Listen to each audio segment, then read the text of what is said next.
3 minutes after the start, so 63 people in. I'll go ahead and get started. So today we're going to talk about how to double the value of your company before you sell, maybe more, maybe less, but at the end of the day, how do we maximize the value of your company prior to exit? I appreciate everybody jumping on today. I know it's different hours across the world, so thanks for being here morning, night, afternoon, whatever time it is for you. Appreciate your time. Software, e-commerce. All right, I'm going to close this chat out for now. Okay, so today's agenda, I'm going to jump around a little bit. I'll give you a quick intro, and then we'll jump really into just a couple of minutes about why Flippa is the right partner for you, why I love Flippa, why I choose to work with Flippa, and then really get to the meat of the webinar here and talk about how to maximize the value of your company. So, quick intro. My name is Dr. Mike Freedman. I use the doctor still just for conversation purposes, but non-practicing doctor. So, I've been in the digital space for about 12 or 13 years now. I got into the digital space when I was in med school. About 2 months into med school, I started an Amazon supplement company. This was back in 2012. And it was a great time to be in Amazon. I started selling supplements on the platform, trying to make some extra money while going through med school and living on student loans. And it was multiple seven figures in the first year. Ended up really loving the process. Started another ecom company in med school, bought another ecom company in med school. So, like a lot of you guys, a lot of ecom background, and ended up graduating med school and never practiced a day in my life. I had a wife and two kids by that point, and I really just wanted to be the best father I possibly could, best husband I could. And I was, probably making more money than I ever would have as a physician anyway. So never graduated. And I've been in the digital space ever since then. I've been in M&A for about 4 years. I've closed over $100 million in digital deals, all of the Amazon software, ecom, anything else in the digital space. So if you can operate it remotely, I've probably sold it. So that's a little bit about me. I still own a few companies from book publishing to ecom and some, technical device stuff that we import and sell B2B over in the US. And I spend more than 50% of my time in M&A, probably 75% of my time in M&A. So enough about me.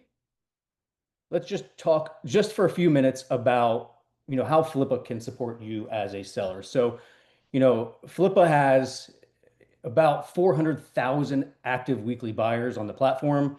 And at the end of the day, when you go to sell any asset, whether it's a car or a home or business, you want to get that asset in front of as many eyeballs as you possibly can, right? When you go to sell your house, you don't put it in the local flyer, you put it in the MLS and it gets pushed to Zillow. So people all over the state and the country and even worldwide can see your listing. And the more eyeballs you have on your asset, on your listing, the more interest you have, the higher offers, the more money you make at the end of the day. So for that reason alone, I think that Flippa is the best partner for anybody looking to sell a digital company out there, anywhere in the world. Our average deal budget is about $2.1 million. The average buyer has about 6 portfolio businesses, and the overall buyer liquidity of all the Flippa buyers worldwide is now over $100 billion. And Flippa shares this data with you, and I'll teach you, and I'll show you on this call in just a minute how to go and see that for yourself in live time. So Flippa's exit support, there's a 6-step process here. We go from company valuation, assessing all of your numbers, giving you a value, going through market prep and onboarding to the platform, helping you find the buyer. There's transaction and payment assistance. They have full due diligence on the platform, and then escrow services and everything else. So I'll kind of, that's one of the reasons why I just choose to work with Flippa and why I love Flippa is because of this platform that they have that is light years ahead of any of the competition, right? So nobody else has this AI buyer matching. In an age where AI has been popular for several years now, the fact that none of the other competitors have even incorporated this says a lot about the competition to Flippa out there. So we have AI buyer matching that matches all the businesses with the buyer, not only the interest that the buyers say they have, but the interest that they show through their search, history. So it's very accurate and super technically involved. We have integrated legal documents and signage on the platform, so you can sign all of your docs. Your legal stuff is all available to you on the platform. There's deal rooms where you can have conversations on the platform. You don't have to go chasing emails around your inbox. There's a chat function. Buyers and sellers and brokers are all in this one deal room and chat box you can see right on the platform. They have insurance and they have due diligence and lending and escrow all on the platform, which nobody else has. So it's a one-stop shop. Buyers come in, they find a business, they can do the whole process from start to finish, right without ever leaving the Flippa marketplace. So just wanted to give you a little bit of background about that. And really, one of the biggest, I would say, selling points to Flippa is that, when you're going out to sell your business or any asset, you look at your options, right? Should I sell it with this company or that company? Well, if you go on the Flippa marketplace, you will see that it's not just for sale by owner and Flippa broker represented deals. Flippa also partners with about 200 other brokers across the globe, including all of the big ones that there's Latonas and Quiet Light and FIH and all these guys, Bright Exits and everybody you see here, and a lot more. So at the end of the day, all these other brokers are utilizing the Flippa platform to sell their business listings anyways. You might as well just go direct to Flippa because in-house at Flippa, we have advantages into buyer insights and AI matching and in other in-house tech that these guys don't quite have access to. So, a huge selling point there. That's my pitch to using, me and Flippa for your business. So, I'm going to escape my screen here. I'm going to just share my screen a little bit here, make this a little bit more interactive. So, you can go on the Flippa marketplace and see what's selling. You can go and look at what's selling right now and the trends on Flippa, and I'll show you how to do that here. Let me hide these. Let me get these out of the way. Okay. So right on the Flippa website here, you can see exactly what I was talking about. There's a whole ton of services that they offer: payments and escrow, legal, finance, insurance, verification and assessment, which is essentially due diligence, all on the platform. But if you go up here to the top left, there's an insights button. If you click that insights button, you might have to be logged in, but you can look at the search intent and the history over the past 7 days, over the past 3 months, 12 months, and you can see what people are searching for on the platform. So right now, there's a lot of you guys in e-commerce. Well, Shopify has by far the most search history on the platform. You can go look for search terms, what the multiples and revenue are.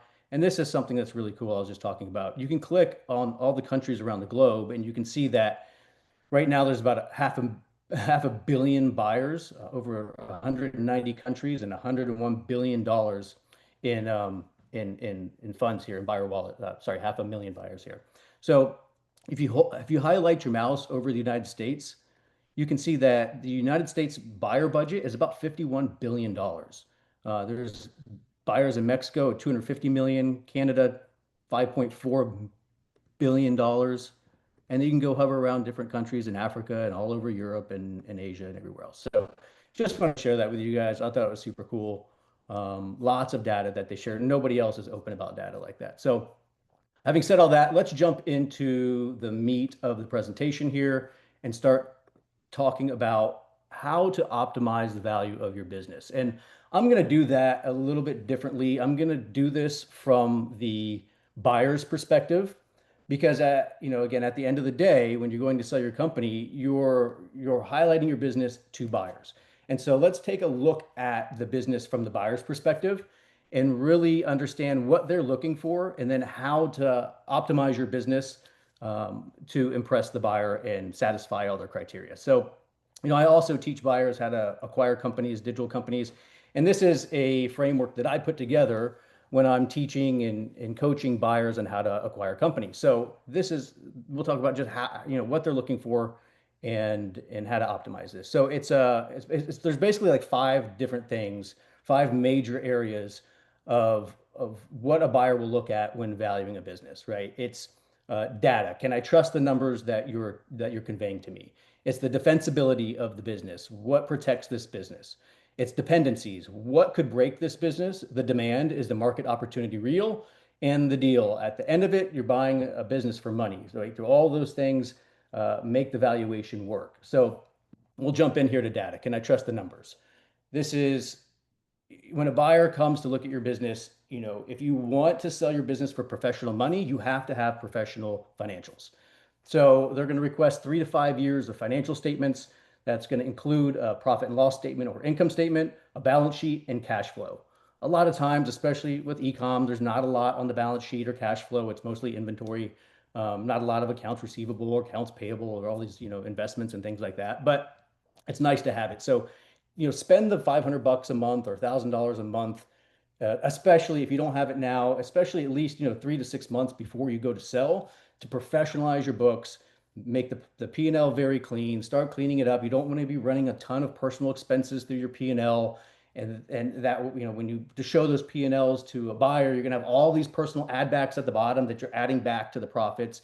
It just makes the whole thing look like you're using your business for a personal bank account. And the more professional you can make your business look, the more professional buyers are going to have, the more professional offers you're going to receive. So again, data is very important. You want to make sure you have tax returns. Especially if you're in the United States, you want to have at least 2 to 3 years of clean tax returns where your profits in your P&L are being reflected on the tax returns, right? I mean, of course, every business owner wants to decrease the tax burden that they pay for their company.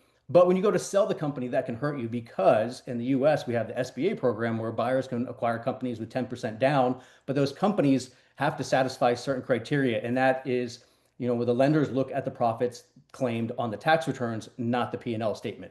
So you want your tax return number, profit numbers to be as high as possible when you go to sell the company. That way, buyers can get a loan to buy the company for the full amount. And the more lending you can get for your business, that means you have your buyer pool opens up, right? There's more people out there who have 10% down to buy a business than who have 50% down to buy a business or 100% down to buy a business. Just like when you buy a home, not many people go buy a home for cash. You go and you put 5% down or 10% down with a Fannie Mae, loan or something like that. So it's the same situation there. Hopefully that makes it relatable and you understand that. So clean financials, clean tax returns. Try to get the company pre-qualified for an SBA loan if you're based in the United States, if it's possible. It really opens up the buyer pool. Again, more buyers, more eyeballs, more offers, higher value.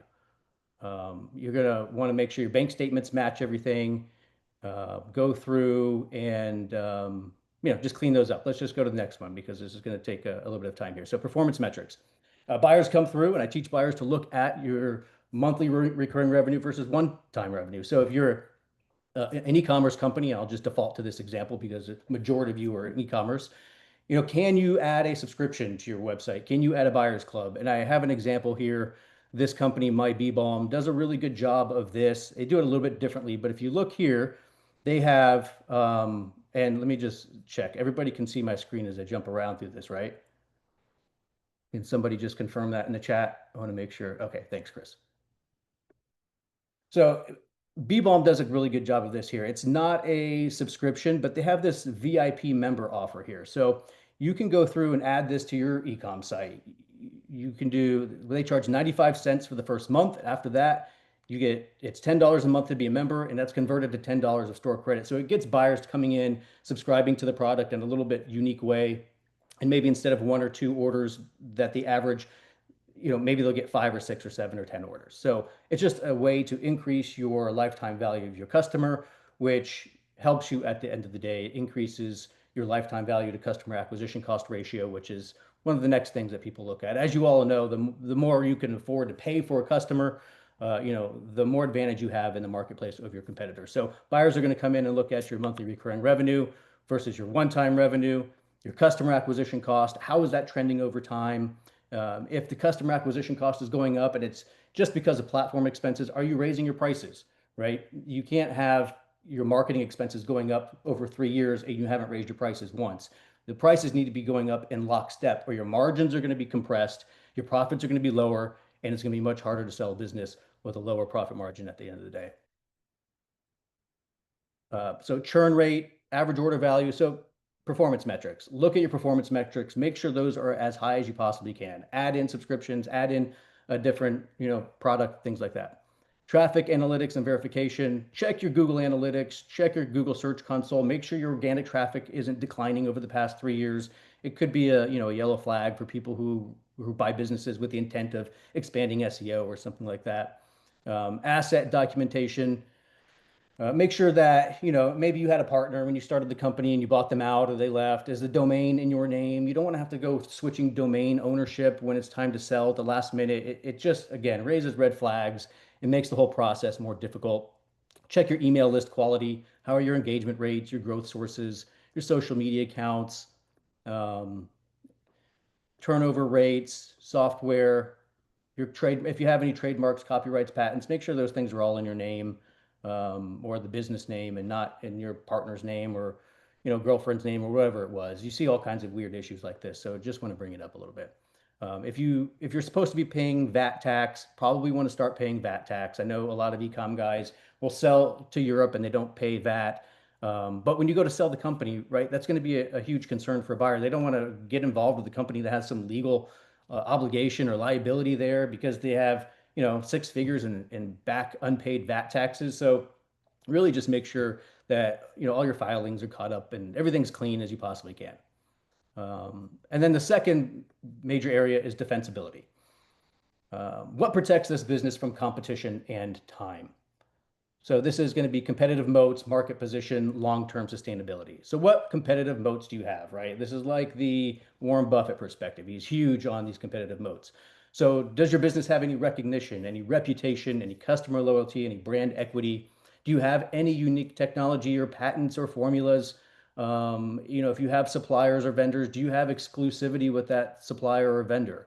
Can they make that same product for all of your competitors as well, or can you get them to agree to some sort of exclusivity agreement where you're the only seller of that product in the United States or Europe or wherever you sell your product, right?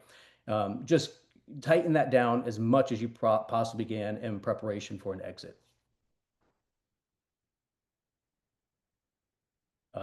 Economies of scale is another one you see in e-com a lot, right? So if you're growing from six figures to seven figures to eight figures, those eight-figure e-com companies are going to be able to outspend you, buy inventory and products at a cheaper price than you can. So, some of the value, some of the part of the value of a company is just growing to a bigger company and higher overall value. What's your market share in your industry? Do you have pricing power? Were you a first mover? Were there 20 people out before you? What do your customer loyalty metrics look like? What's your repeat purchase rate? Again, that goes back to sort of we talked earlier, the memberships or subscriptions. Think about how to increase all of the aspects of this. And by the way, I'll share this document with you. And I have another one that is basically the same information, but it's optimized towards sellers. So if you just email me, I'll share both of these documents with you so you can have these and you can use them when prepping your own business. My email will be at the end of this presentation. If you just hang on for a minute, I'll share that with you. Digital moats. So some examples of digital moats could be domain authority. You can check this out on Ahrefs or SEMrush. SEO dominance. What are your keywords? How are they ranking in the marketplace? What's your backlink profile look like? I know some people will go and buy a lot of backlinks, or they'll have just spammy backlinks. So you want to try to clean up any backlinks in prep of going to the market and selling your business. It's all about just prepping your business in a way that you would want a business to look if you were buying it, right? Again, just the buyer's perspective. What does the buyer want? It's just like your product, right? It's very similar. Your product, it's like product market fit. You're trying to find the best product for your customer. You want to learn about what your customers want and then build your product around what they want to see. Same thing with your business here. So, revenue model strength is a big part of this one. Again, recurring revenue, all the metrics we talked about already, multiple revenue streams. So, this is a big one. This is sort of like a revenue risk, right? So if you're selling a company and 100% of your revenue is coming from Amazon, that's going to be a more risky acquisition for a buyer than if 50% was coming from Amazon and 50% was coming from Shopify. So if you have one single source of revenue, see if you can start to expand that and gain some traction on other platforms. Maybe you can find some wholesale customers. I know there's some agencies out there that do that for a business. They'll find wholesale buyers for your products, get some on Amazon, maybe get some on eBay, whatever it is. Just expand that a little bit if you can. Every little bit helps, right? If Amazon shuts off your listing and you go to zero, that's a huge nightmare and a giant risk for buyers. I was representing a business about 6 months ago, and they were, they're an eight-figure business now, but they had such an extensive email list that they were selling their email list usage to other companies in the e-com space. So they would basically rent it out. They would send email blasts about some other products that were related to their clients' interests, and they were making over six figures a year in profits just by sending out an occasional email blast for other e-com companies. So you can do that in a professional way that doesn't bombard your clients and bring in another source of revenue. So, just think creatively sometimes. Business model sustainability. Is your product or service evergreen? Is it, you don't want to sell fidget spinners. And if you do sell fidget spinners, how can you expand your product lineup or your service lineup to not be so trendy or maybe, short-sighted in the market? And Ridge does a really good job of this. Ridge Wallets I think this is a nine-figure business now. They originally just started selling these little metal wallets that got very popular. And you can see over time, they tested a lot of other products. Now they sell wedding bands. These guys have a great, YouTube podcast you can go watch. I think their wedding bands revenue is catching up to the wallets. They started experimenting with hard shell luggage, power banks. So if you're selling one product, it doesn't have to be an e-com site with just one type of product. This was a wallet company, and now it's expanded to, it looks like men's accessories company. And these are all, in the same sort of, um, I guess, not quite vertical, but their clients, if their customers are buying the Ridge wallet, they'll probably also buy these, more masculine, modern wedding bands and these, unique color hard shell wallets and things like that. So I think they do a lot of customer surveys. They ask their customers what else they would be interested in selling, or give them a few options. Hey, if we started introducing this product, and this product, would you be interested in buying any of those? And expand your lineup. That also decreases your key SKU risk, right? You don't want to have a hero SKU that's responsible for 70% of your sales, because if something happens to that SKU, either you can't get it supplied anymore, or it goes out of fashion, or any one of these risks, then your company's in big trouble. But now Ridge Wallet doesn't have to worry about that, because if the wallets go out of fashion, great, they have four or five backup products now that they can scale while they go find the next product. So I know it's a big part of their business, just finding new products, testing them, and then scaling them. Let's see here, what's next?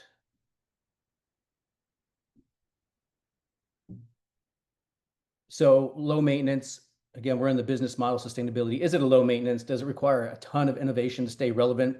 So, a lot of buyers probably don't want to buy very technically advanced products, right? They're not going to buy a startup iPhone business. It's just too difficult. Asset light operations, and proven longevity. So, ideally, you want to go to, I don't think I've ever sold a business less than a year and a half old. A lot of e-com, especially drop shipping guys, build a business, they scale it to, mid seven figures in 2 years, and they want to sell it. Those are really hard to sell because it's essentially still a startup, and there's no history of sustainable performance there. So, if you can keep your business for 3 years, that will also help with SBA lending if you're in the United States. Like I said, you need 2 to 3 years of profitable tax returns to support the exit price. So, and then barriers to entry will be the last one in this defensibility section here. Is there a high capital requirement for competitors to come in? Is it a white label product, just off the shelf from China? That's an easy way for people to get into e-com, is finding drop shipping products, just try to sell them on your own and learning marketing. And I really support that. I think that's a great idea. But if you want to go build a company that you can sell, you have to start customizing and branding that product and that line of products in the business. So, try to put your label on them, try to customize them a little bit, change the color, change the design. Almost every e-com company that I've successfully sold that started as a drop shipping company had transitioned to being a more of a unique brand. It's very hard to sell pure off the shelf drop shipping companies for any, high value. So just going through that process and spending a little bit of money customizing and branding your company and products, it could easily double the value of your company. Okay. So we're about halfway through. The third D here is dependencies. What are the single points of failure? So buyers look at what is going on in this business that if this one thing fails, the business is going to be in big trouble. I'm going to lose out on my investment and I'm going to regret this acquisition. So the first thing is key person risk. This is a big one. Is the owner of the business driving a lot of revenue or driving clients for the business or running a lot of the operations, right? The hardest part of a digital business is going to be the marketing, right? Marketing drives the entire, landscape of digital businesses for the most part. There's a very common phrase in real estate that goes, it's all about location, location, location. Well, I tell all of my clients, it's all about marketing, marketing, marketing. So the last thing you want to be responsible for and overseeing as a business owner trying to sell your company is marketing because most buyers coming in don't have the marketing chops that a lot of you e-com guys have or digital marketing agency owners have. They're going to have to learn that from scratch a lot of times. Just because somebody's saved up, $500,000 to buy your company or get an SBA loan to buy your company for, two, three, $5 million doesn't mean they know how to do marketing, especially internet marketing. Everything changes quickly. In e-com, it's the best of the best competing here. Maybe they come from an HVAC background or a corporate office background or accounting or attorney background. They don't know shit about digital marketing. So the last thing you want to be doing is running digital marketing for your company and try to hand that off to the buyer because that's just more likely for the business to fail. So the first thing I tell sellers is to make sure you have a good in-house marketing team or you have a marketing agency that's handled your marketing for at least 6 months. So there's some history of success with your company services and or products. So key man risk. And if it's not you, you know, is there one other person running your business that kind of handles everything? He's handling marketing, customer service, and everything like that. You want to eliminate anything with a number one from your business, right? One product that's driving most of the revenue, one marketing platform where you're spending most of your marketing budget, one revenue source. If it's one, it's risky, including the employee. So key person risk is really important here. Most people who have the money to buy a business for a professional price don't want to buy themselves a job. So make sure you have a good team in place handling every aspect of your business and you're just overseeing the business, maybe running payroll, making a couple of decisions a week, but at the end of the day, it's all handled by the team. Platform and channel concentration. Again, anything with a number one. So we talked about this. If you're 100% on Amazon, try to get some revenue from Shopify, try to get some from eBay, try to get it from wholesale customers. If you're exclusively relying on Google organic traffic, well, what happens if there's an algorithm change, right? A buyer is going to be in deep shit. And if there's any sort of earn out or seller note, you're going to have trouble getting the rest of that money from that buyer. So, always think about that. Social media reliance. If you're spending 100% of your ads on Facebook, go take some of that and start experimenting with Google. Go spend some on TikTok. Try to get some UGC or some influencers and diversify your social media or paid marketing channels. There's a huge one. Again, even some payment processor risk. I've seen this where Stripe or PayPal will cut off the business and they'll go from full-blown running revenue to zero, and maybe it stays at zero for a week until they can find a new payment processor. So I know a lot of e-com people have, it's not as much of an issue for service-based businesses, but if it's sort of something that's transacted right online, then integrate PayPal in the checkout process or Stripe or Klarna or something like that. Give them a couple of options. That way, at least if one of those goes down, Shopify turns off your payments, you still have PayPal and whatever else you guys can have there. So I know there's a balance between optimizing for checkout conversions. You don't want to have too many options, but you also ideally don't want to rely on one. Supplier and vendor risk. Again, if all your products are coming from one supplier, at least find one or two backups, even if you don't use them, that can make your product for a price that you can afford to buy, and get some sort of relationship in place with there, and just have that data available for a buyer. Customer concentration. This is more for service-based businesses. I just met with a digital marketing agency last week, and she sent me her P&L for the last 3 years. 2023 was 7.2 million in revenue. 2024 had dropped down to 4.3 million in revenue. So they lost like 35% or whatever it was of the revenue overnight. And it was because their biggest client decided to bring their marketing in-house. And so, that's a huge risk for any service-based business that has customer concentration.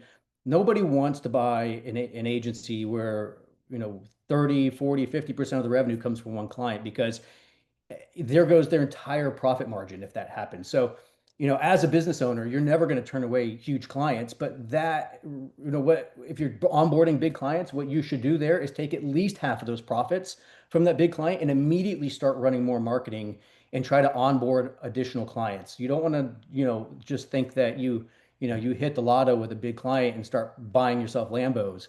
You need to take that money and diversify your clientele. It's really the ticket for you to grow and scale your business and make it a more reliable, lower risk company, not a keep it as a high risk company and pocket the profits.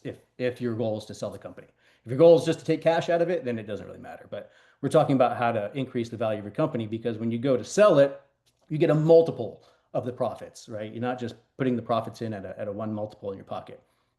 Make sure there's no outdated tech or tech, risk or anything like that. I don't think there's a lot of people on this one right now. I think there's a few software owners on this call today, but make sure your code is documented, your tech is updated, and everything like that. Legal and regulatory dependencies.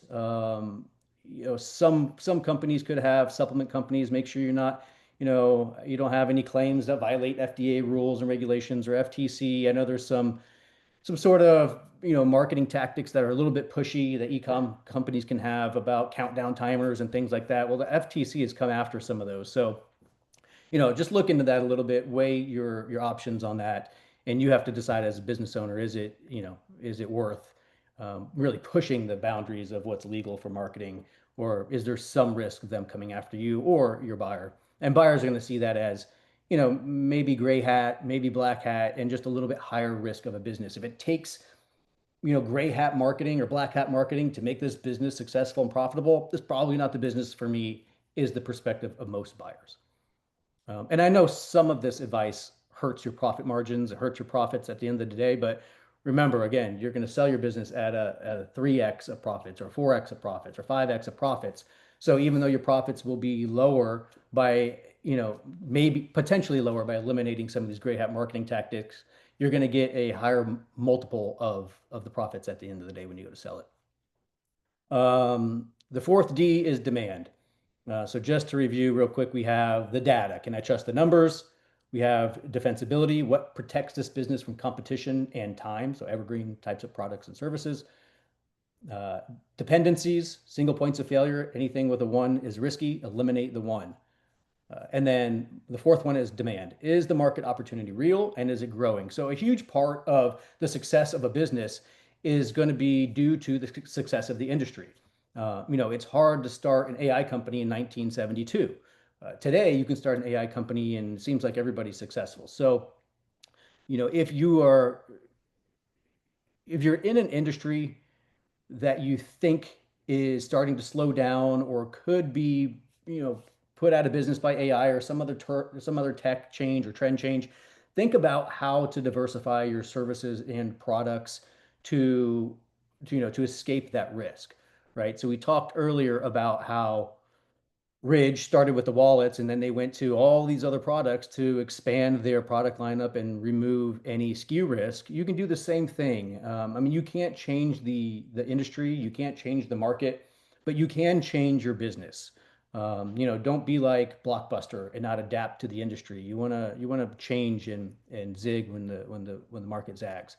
So just take a look at, Google Trends. You can look at Google Trends data, trends.google.com. You can just plug in the top keywords for your business. Look at the trend patterns over time.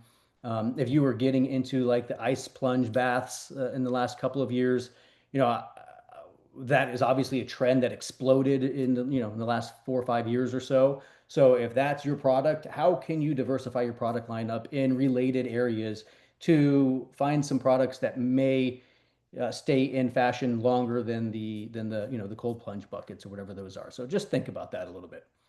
Anytime you go to sell your business and you're selling, I'm just going to use that cold plunge example because it's on top of my head right now, and I have a client who has one of those businesses. But if you are going to sell that business and a buyer looks at the Google Trends and they see this hockey stick jump all of a sudden, the first thing they're going to think of is, well, that's amazing for the guy who's owned it for the past 3 or 5 years. But what happens is at the very top, it's already gone up 10,000% in search history. If I buy it at the very peak, what's the chance it's going to drop by 20%, 30%, 50%?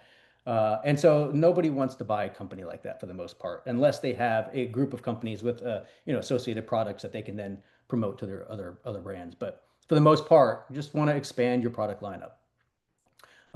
And so under this demand, we have again market size, customer behavior and trends, um, competitive landscape. Are there a lot of competitors in your industry? Again, you can't control that, but what you can always do is adjust your business.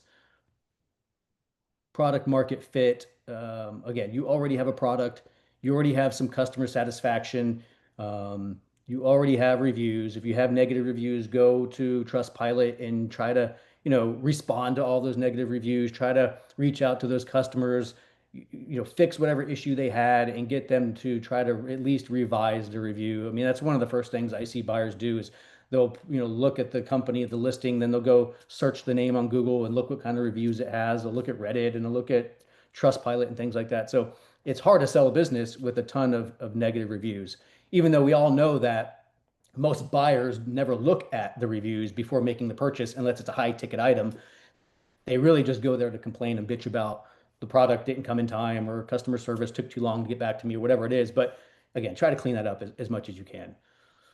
Um, Economic resilience. Is the product a necessity or is it a luxury? If the economy goes into, a little bit of a pullback, is your product going to sell? Or is it going to be one of these things that it's a luxury item and people are going to start buying it? So depending on your branding, of course, you can, if you have a luxury product, you can maybe have a downsell and even a premium high-end upsell too.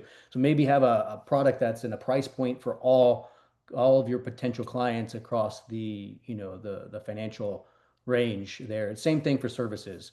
You could have a low end, sort of service offering that's $500 a month, and then a $2,000 a month, and then a premium at five or $10,000 a month, or whatever it is. Again, depends on your branding because if your branding is, of course, Chanel or Ferrari, you're not going to have affordable options there. But if not, most companies in the market can have a wide range of affordability.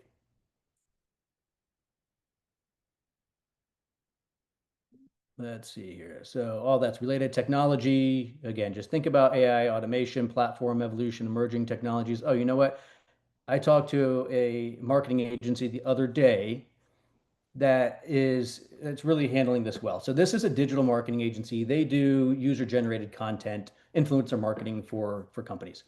And if you look on their website here, and this is a really good way to use the current tech trends to optimize your business and then optimize it for exit as well. So they've done marketing for a long time, but something that they've incorporated recently is this technology. They have an algorithm that identifies trends in brand sentiment, organic and sponsored influencer content performance, and audience competitor data to provide insights brands need to penetrate target markets and engage unique communities effectively. So, when you're, excuse me, when you're going to pitch your services, showing your potential clients that you have integrated the latest technologies into your service offering in your business to improve the performance of their business really goes a long way in the pitch, in my opinion. And when you're going to sell the business, it absolutely makes a big difference because buyers are coming in and with all the advances in AI and tech these days, they're going to say, is this some outdated agency that is going to get eaten by all the competition who's utilizing tech in the marketplace? Or are they keeping up with the trends, utilizing tech already to gain market share over the competitors and serve their customers better? So if there's any way, if you're an agency or service business, you can incorporate some stuff like this. I mean, there's white label solutions out there. You don't have to invent something yourself. You could hire, a part-time developer to build something for you. You can use some white label service. You don't have to tell everybody that you're using white label service. But I would definitely include that into my business. And over the past, I would say like let's just call it 2 months, I've probably met with 20 digital marketing agency owners, and about three or four of them have started incorporating some sort of AI or SaaS product into their marketing business because they know they can, it's either going to improve the presentation of the business when it comes to sell, or that service or SaaS component can also bring in recurring revenue. They can charge their customers another $100 a month or $500 a month to use that software in addition to the $5,000 a month they're getting for the agency services, and it increases the valuation of the company because there's now monthly and annual recurring revenue incorporated into it that will eventually, when they go to market, they've had that in place for a year or 2 years already. And there's a history of this recurring revenue you can then project into the future and assign the business a higher multiple on exit. So just another business I saw recently, I thought would be a good example to share with you guys. So that's the technology tailwinds, headwinds. Regulatory and macro environment, again, not a lot you can do about this other than expand your services and or products. But are there any growth levers or upside potential that you have not yet explored? And again, cash flow is always an issue, but if there's any marketing channels you haven't moved into yet, perhaps take 5% of your profits and go try to expand into those new marketing channels, into those new revenue channels, into geographic expansion, into product line expansion, market segment, partnerships, upsells, cross sells, downsells, pricing optimization. Have you added, like post click, post checkout, one click upsells to your e-com company? Are you offering adjacent services to your service-based businesses? Remember, at the end of the day, all of these things are great that I'm talking about now, but at the end of the day, the number one driver of value of a company is the profits of the company. So all of the things we talked about today can help drive the profits, can help drive down the risk of the business, can help grow the business. But the EBITDA or the SDE, the profits of the business, are going to be the number one driver of multiple. A business doing $100,000 in profits will have a much lower multiple than a business doing $1 million in profits or $5 million in profits. And you can see that scale from six-figure companies all the way up to publicly held companies that are doing billions in revenue and are up here at 50 times profits. So it's utilizing all of these things in order to decrease the risk of the business from every potential angle. And these are the things that buyers look at while optimizing the profits of the business as much as possible, and automation. So the last thing that buyers are going to come and look at is the deal. That's the fifth D, right? The fifth major category of concerns.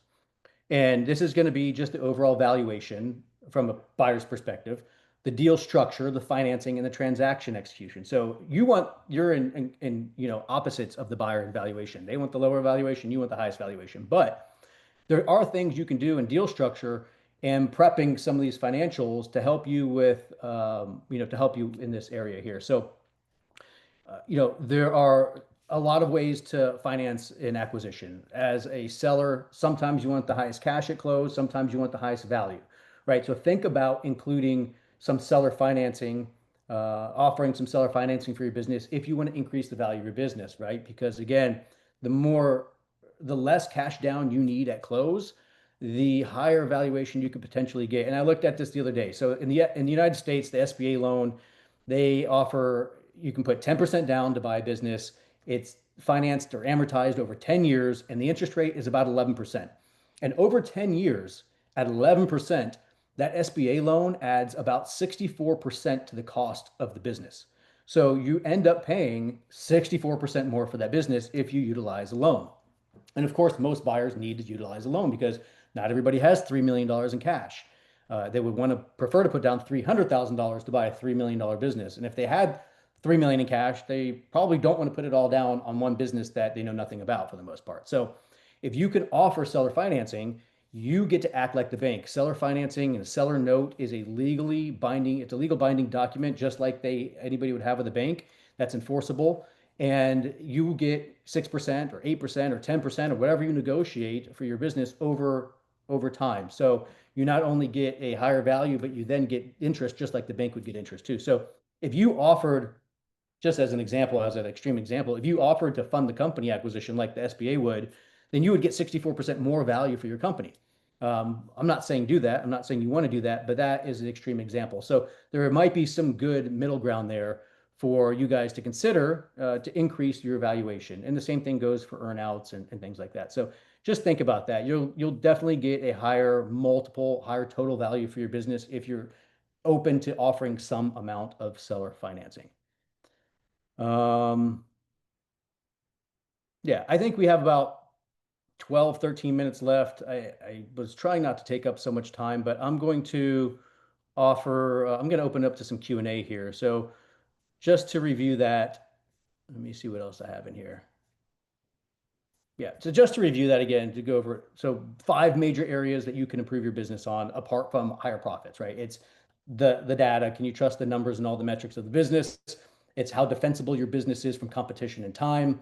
It is the third one's going to be the dependencies, removing those single points of failure, removing everything that has a one in your business. The demand for your business is the market opportunity real and growing. If not, try to expand your business products and services. And then the fifth is how to structure the deal at the end of the day to get a little bit higher value for your company. So I'll go back. Let's see. Yep, let me go back here. I'm gonna pop up the Q&A and I will open it up to some Q&A here. I would love to open it up and get you guys able to talk on this, but I don't know how to do that. This is my first time using a Zoom webinar. Um, Amazing was trying to take screenshots. Thank you. Yes, the recording will be posted. Are there any agencies you like? Currently running my own ads. Yeah, there are definitely agencies that I recommend. Just email me. Here, I'll just put this on my email here. Email me. It's michael.friedman@flippabroker.com. I'm more than happy to share these presentations with you. More than happy to help you guys. If you want to jump on calls and discuss your business personally, happy to do that. If you need any resources or recommendations, just let me know. I'm happy to help you guys succeed however I can. Um, 100%. Is the onus 100% on the buyer, or is there any vetting assistance done by Flippa to aid you in this? How do we work with you? Okay, so Mustan, the onus is on the buyer for due diligence. However, if you want to take the lead as a seller and have some due diligence done on your business to prove to the buyer market that your business is a good acquisition, almost nobody does that. That would put you, way above the pack versus your competition when you go to sell the company. Most of the time companies do that when they're looking at valuations at $50 million or above, but under 50 million, especially under 25 million, I almost never see a seller willing to spend a few $1,000s to get some due diligence run on their company to prep it for market. But if you do that, you'll not only have full due diligence run on your business so you know what areas to improve before a buyer sees it, but you'll also have that report that you can share with the buyers. And it shows transparency. It shows that you're open to improving your business, and it shows that you've done the work to prep your business. So I think that's a great idea. And happy to make intros for those people too. Angela had the same question. Mustan, Kate, how does owner salary figure into the profit equation? So it depends on the business. So most companies are valued in this space. Most companies are valued on EBITDA and or SDE. And SDE means seller discretionary earnings. You basically take the EBITDA of the company and you add back one owner's salary and any personal expenses run through the business that did not drive revenue. So like experimental marketing does not count as an add back because all companies experiment with marketing until they hit the marketing that works. But if you're running, you have your brother that works in the business that doesn't do anything just to give him a salary, you bought a car through your ecom business, all of those expenses are added back. So if the company shows, on the P&L and the tax returns, you made $500,000, but there was a salary of 100 grand in there that really wasn't related. There was you bought a Lambo for another 100 grand a year, then that you add those 200s back and the company really had made $700,000. Now, the bigger a company gets and the more professional a buyer becomes, they're not going to really buy companies based on SDE because they're not, when you sell on SDE, it's like one buyer out, one buyer in. One buyer is coming in to take over the company. But professional buyers really want this as a passive investment. So they're going to say, I need to hire somebody to take over the owner's responsibility. So I would say once you get over a million, million and a half in EBITDA, buyers don't really factor the seller's salary back into the profits as much as they do for smaller businesses. So hope that answers your question. Just email me if you have any follow-ups. Does any of your advice here change for digital products versus physical products? No. Digital product, no. I mean, it's exactly the same. I don't see anything off the top of head that would change there. What is the minimum MRR you have to be generating to sell on Flippa? Well, Flippa is a marketplace, so you can sell even companies that don't have any revenue on there if you like. You can sell domains on Flippa. That's a great part about it. But if you want to sell a business for the most value, again, the multiples of a business go up as the profits go up. So there's nothing stopping you from selling a company with $10,000 in monthly recurring revenue. But if you get that to $100,000 in monthly recurring revenue, it's going to be, a three or four or five times the valuation. So it's a non-linear increase in value because you have more profits and you have a higher multiple. So it's a bigger number multiplied by a bigger number. So, grow the business to a number you're happy selling it for. How do you use your scorecard for deal qualification? Yes or no, or to determine. So this has points on here at the bottom. I didn't go over this, but there's a point system, and it talks about it down here. So just email me, Mustan, and I'll send that to you. Is it enough to have cash-based finances? Yes, you can have cash finances. That's not a problem. Buyers typically like to see accrual and cash-based P&Ls, if I think that's what you're referring to. It's just a little bit perspective on how the business operates. Ideally, you want to have both, and any accountant or bookkeeper can prepare both for you very easily. We had hiccups on a previous deal as we had expensed inventory. Since then, we've taken losses from another startup business to add inventory back on the books. Can you discuss this as well as buying inventory on top of multiple purchase price? Yeah, so inventory gets a little bit complicated, but essentially you want to, if you have different businesses and like tax issues you're dealing with, you just normalize the P&L and L, and you have to explain that to a buyer. So you just basically like mark to market or normalize the P&L and sort of rationalize why these abnormal things were done to your business. And you can give an actual set of P&Ls to the buyer for transparency and then say, listen, this is how we adjust them like in a accrual fashion so that the value, the amount of the inventory matches up with the amount of sales we did that month. That's an accrual P&L, and it will basically eliminate any cash-based P&L, issues you have on your P&L or inventory. So, Jamie, if you have any other questions on that, just email me. I can dive in deeper on that one. That one gets a little bit complicated. Google doc link here. No, I don't have those Google Docs saved to set to share or anything yet. So just email me and I'll email you the link. And I guess that looks like the last question. Did I miss anybody? If I did, you have 5 minutes to drop your question in the chat and I'm happy to answer it.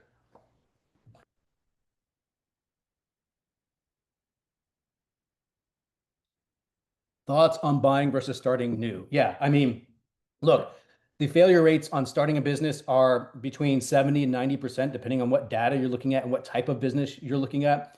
Digital startup rate failures are much higher than traditional because anybody can go start a Shopify account, right? It takes, no money and no time. You can do that in an afternoon and build an ecom business. But learning the marketing, learning the product sourcing, learning the operations and the team and hiring and all these things to build a company to seven figures, out of all the e-commerce businesses in the world, only 90% ever hit $1 million or more. I'm sorry, only 10% ever hit $1 million or more, and 90% never make it there. So I think 90% fail, and like maybe 5% make it over $1 million. But you can go out tomorrow. Right now on Flippa, there's 200 companies that are for sale that do more than $1 million in profits per year. So you can either risk your time and money to try a startup for the next 5 years to see if you can get to $1 million and risk, a lot of wasted time and failure, or you can take what I've taught you today, call me, have a meeting, and buy a company that's making $1 million tomorrow. So, in my opinion, that's the better choice. That's how all private equity companies grow to hundred of million and billion-dollar companies. Right? Private equity companies, for the most part, don't start their own companies from scratch. They go out and they buy companies and they grow them and then they sell them. Flippa is offering the private equity model to everyday people who don't have $100 million to save up. You can go buy a company on Flippa with 5 grand or 10 grand, or utilize one of the lending options and save up 10 grand to buy $100,000 business, or $10,000 to buy $200,000 business. So happy to chat with you more about that if you want. Thank you. Thank you. Content sites are becoming less desirable since AI. Yes, I think when AI became popular, like, especially through the copywriting platforms like Jasper and things like that. I mean, there are guys out there in the SEO space that were literally publishing 500,000 blog articles on their website a month. So you can go on LinkedIn and YouTube. There's these guys who ran experiments like that to see what the Google algorithm did to their, their content websites. In my opinion, how do you compete with that? How do you optimize your website faster than somebody who's utilizing AI? And if everybody can use AI for almost nothing now, like what happens to those content sites? It looks to me that the AI platforms are utilizing links in their responses now. So, I mean, I don't barely even use Google search anymore. I just go to any of the AIs. I have all the AIs, apps on my phone. I search there. They give me links if I want to follow up on the links, and they review everything for me. So I don't see a way that any of those content sites can make it. But that's one guy's opinion. I don't know everything. That's for sure.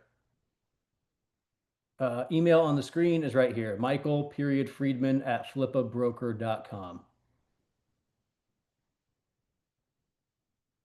I have a good friend operating an online subscription service for music training.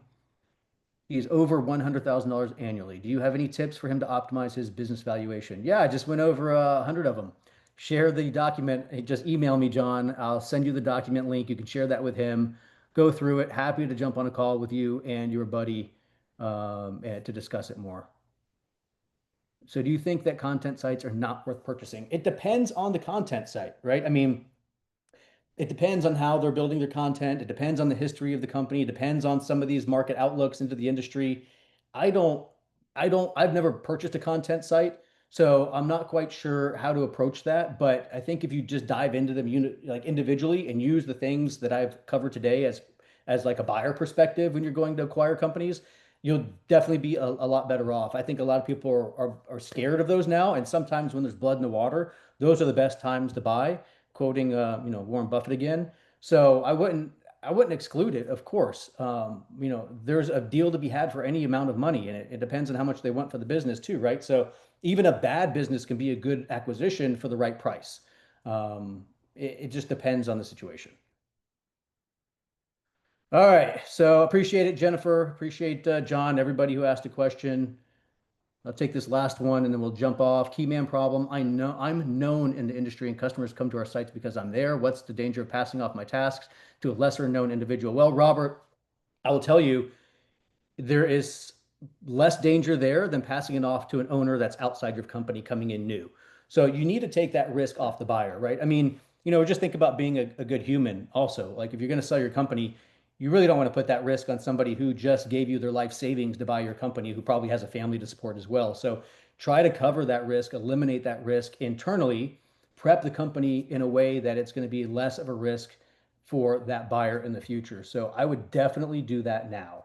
I mean, it's much easier to do that in-house, to train somebody over the next 6 months to take on your tasks and build up their social media presence or however you're driving your clientele and make sure the business is a good investment for a buyer. Yep. All right, guys, that's it. I appreciate your time. Here's my email. Look forward to speaking with you guys. Thanks. Bye-bye.